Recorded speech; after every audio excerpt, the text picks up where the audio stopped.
You ever notice that no matter how many times you prove yourself to people and no matter how many times you go over the facts, it's like they won't accept facts. People live in what's called like fantasy island.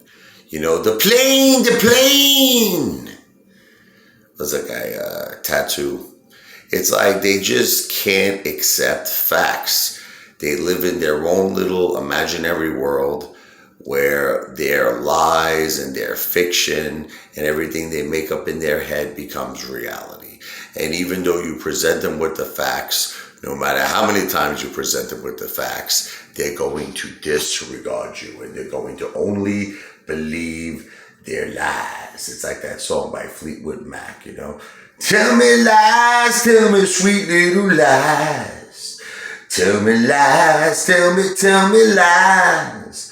Oh no, no, you can't disguise.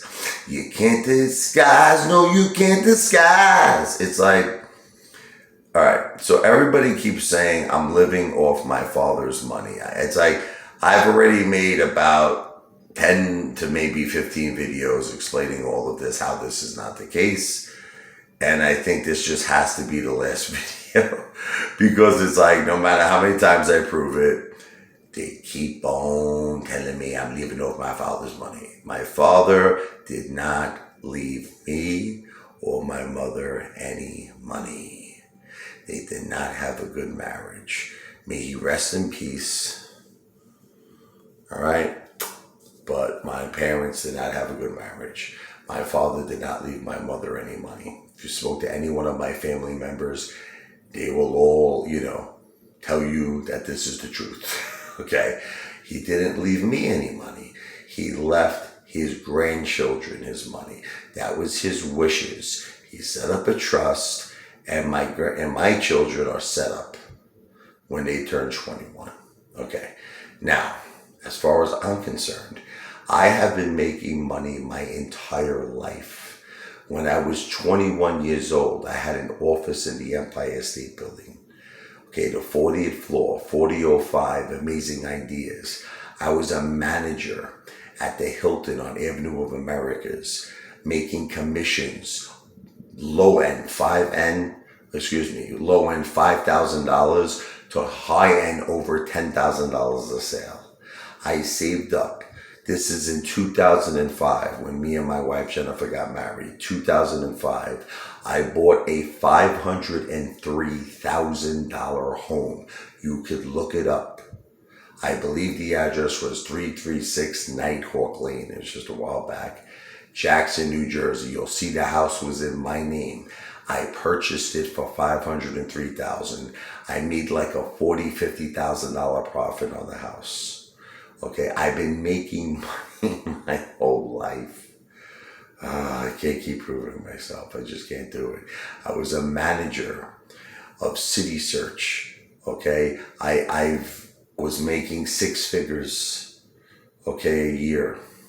I could go on and on and on. I do not live off my father's money. But no matter how many times I'm going to say it, the haters are going to keep hating. Now, if you knew anything about my father, you would know that he disapproved of me eating out all the time. My father thought I was crazy.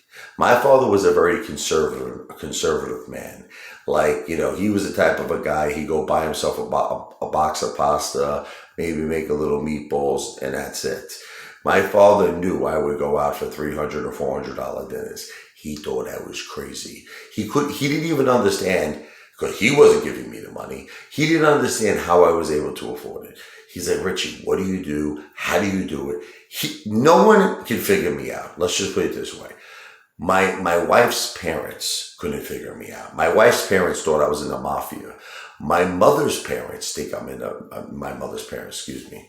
God bless them, they're in heaven. My mother's family, like my Uncle Joe, he thinks I'm Al Capone.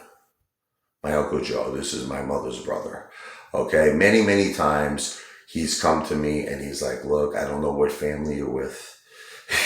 He said, but you have children now. Get out of the life of gangsters. He says, get yourself a legitimate job.